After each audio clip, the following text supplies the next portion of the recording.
Hello, good morning. আমি Anindita. Welcome আমার YouTube channel making diaries. প্রায় অনেক দিন পরে ভিডিও দিচ্ছি। 3-4 সপ্তাহ তো হয়েই গেল। খুব সাংঘাতিক শরীর খারাপ নিয়ে ভর্তি হয়েছিলাম হসপিটালে। প্রায় 4 দিন আমাকে কাটাতে হয়েছে।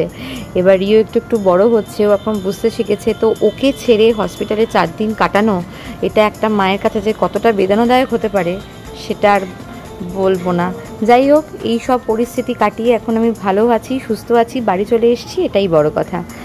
আর কমপ্লেক্সে গণেশ পুজো, সেই পুরনো ভিডিওই এখন তোমাদের সাথে শেয়ার করব, কারণ আমার নতুন কোনো ভিডিও বানানো হয়নি।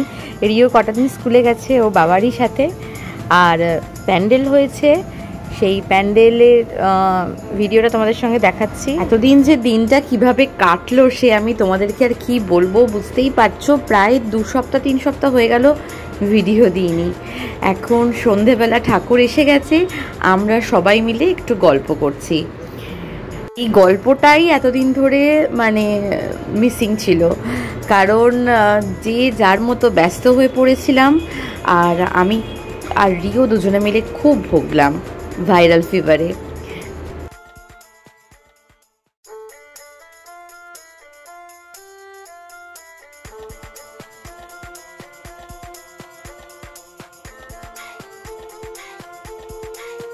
আর কি বলতো, সোসাইটিতে পুজো হওয়া মানে সবচেয়ে আনন্দ কিন্তু বাচ্চাগুলোর হয়।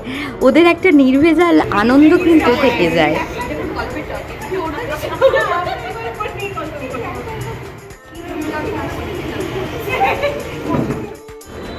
আজ একটা নতুন সকাল। আজকে গণেশ চতুর্থী, পুজো হচ্ছে আমাদের কমপ্লেক্সে এবারে প্রথমবার। আর আমিও যেহেতু নতুন এবারে কমপ্লেক্সে, তাই আমার আনন্দটা কিন্তু সবার থেকে একটু অন্যরকম। 1 বছর পরে ঘরের মেয়ের ঘরে ফিরতে আর বেশি দিন নেই, এই প্রায় আর 30 দিনের মতো। গণেশ বন্দনা দিয়েই শুরু হয় সকল পুজো। তবে আজকে সকাল সকাল রিওকে স্কুলে পাঠাতে হয়েছে, কারণ রিওর এখন আবার এক্সাম চলছে স্কুলে। সেই জন্য একদম ছুটি তো নেওয়া যাবে না। তাই রিওকে সকালবেলা স্কুলে দিয়ে এসে আমি কিছুটা সময় পেয়েছি নিজে রেডি হওয়ার। আর তারপরে নিচে এসেছি ঠাকুরের একটু কাজ করতে। এই কাজগুলো করতে কিন্তু বেশ ভালোই লাগে, সব মেয়েদের ভালো লাগে। এটা আলাদা করে বলার কিছু অপেক্ষা রাখে না। এই গণেশ পুজো এলেই আমার মনটা চলে যায় মহারাষ্ট্রে। না, আসলে ব্যাপারটা হচ্ছে আমি বিয়ের পরে 4 বছর পুনেতে কাটিয়েছি, তাই তোমরা বুঝতেই পারছো যে আমি গণেশ পুজোটা ওখানে ঠিক কতটা এনজয় করতে পারি। ওখানে প্রত্যেকের বাড়িতে বাড়িতে প্রায় 13 দিন ধরে পুজো হয় গণেশ পুজো।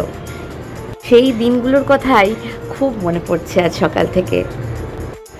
আমারই শরীর অসুস্থতার জন্যই এত দিন দেরি হয়ে গেল ভিডিও আপলোড করতে।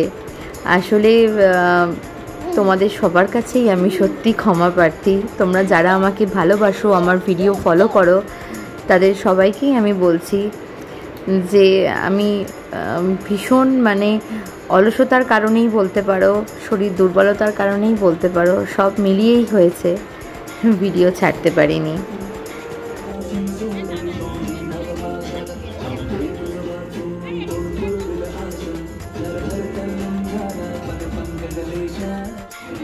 মানে স্ন্যাপ নিতে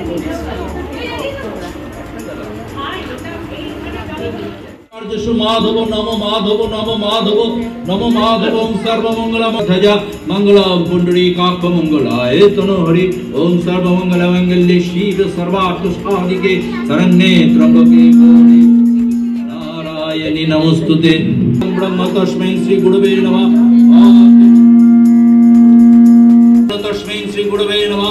ओम सर्वमंगल मंगल्ये शिव सर्वार्थ साधिके शरण्ये त्र्यंबके।